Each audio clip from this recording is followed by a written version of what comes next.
I will now give just a short introduction and to present the program. So we will have a morning session where we will start with a keynote by Janet Wing on computational thinking. Then we have a session with 4 talks. So we opted to have relatively short talks, and maybe there will be 1 or maybe 2 questions afterwards, but otherwise we will collect all the speakers to a small panel where there will be plenty of opportunities to ask questions and have a discussion around each session. But before that, we will have a coffee break. At 12, there will be a lunch. And at 1, we start the second session. And again, we have a panel session afterwards. And we end with our second keynote by Rina Vuikari on the DigComp framework. So I think we have a very exciting day ahead of us. So what I wanted to say is just very quickly introduce our Vinnova project for those of you who haven't heard about it before.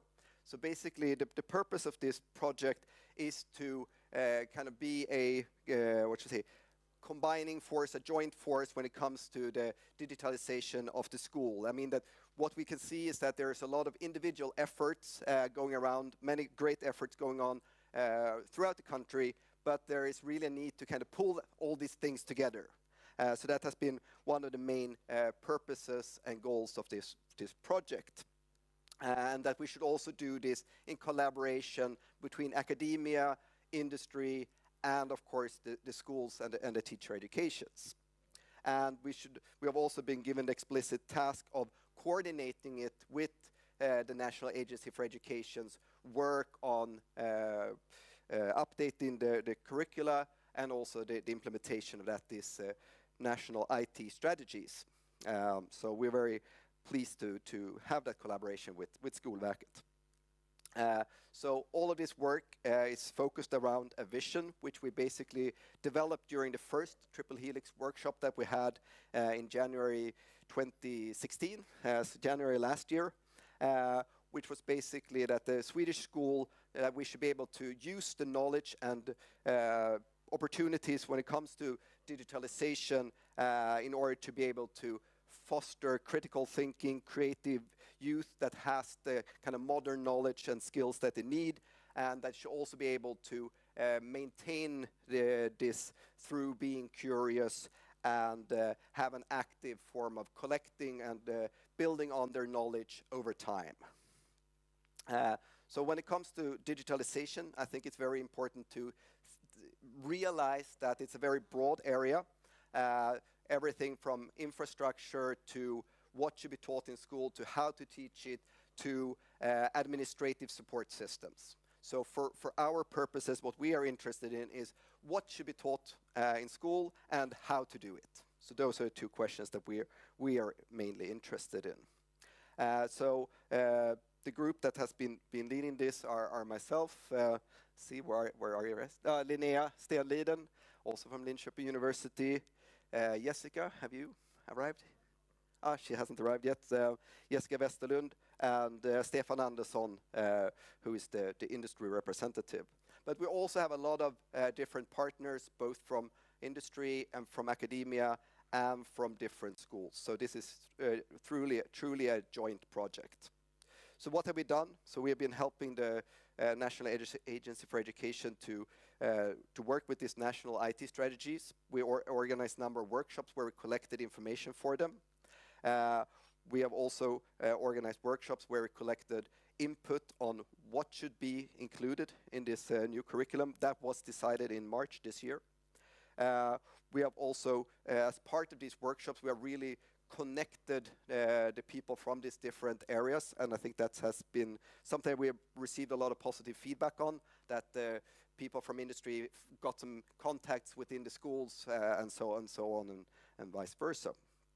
And of course we now have further discussions how to continue this work, and we've also been involved in the Stockholm Stad's initiative on introducing programming here. So what are some of the challenges? I mean, it's still a lot of different actors involved, and there is still a need to improve the coordination between those. Of course, as probably many of you are aware, I mean, one of the major, or maybe the major challenge is the competence development that's necessary. And there's also a need to update the teacher education to correspond to these new needs. And we also need better kind of scientific basis for these changes that are being done, and of course also to study the way these changes are being done and how we can do it even better. So actually that is kind of one of the main purposes of organizing this conference, is to be able to get people both from kind of computer science education and computer science, which I personally represent, and people also from more pedagogical and didactic research, and to get different communities to start talking and forming maybe new partnerships and so on for the future. So what do we want to do? Well, we definitely want to continue with this work on coordinating different actors, and we would very much like to see some kind of national commission, or some coordination group. And I know that also SKL has proposed this earlier as well. So there is definitely a joint interest in achieving this. We also want to help all of Sweden to take advantage of these opportunities, and so I mean equal opportunities is, or have an equal school all over the country is very important. So there we are. Also want to assist in creating regional networks and meeting places in order to achieve this. And we also want to support the scientific foundation. So this is kind of the first conference, and hopefully it will be followed by more in the future. So that was a very short introduction. I now leave over to Gabriel Modeus, who will say a few words about Swedsoft. Yes, exactly. I was trying to both click and talk, and that didn't work. That's hard. Thank you. So, Swedsoft, I will just shortly make an introduction of Swedsoft, and then you can come to me afterwards if you have any questions. Can I borrow that? Swedsoft is a non-profit organization working to make Sweden better in software development and software-intensive systems development. So we have members from large companies, from small startups, from all sectors, from industry to academia and institutes. What we do, we work with supply of competence. That's a very important area for us.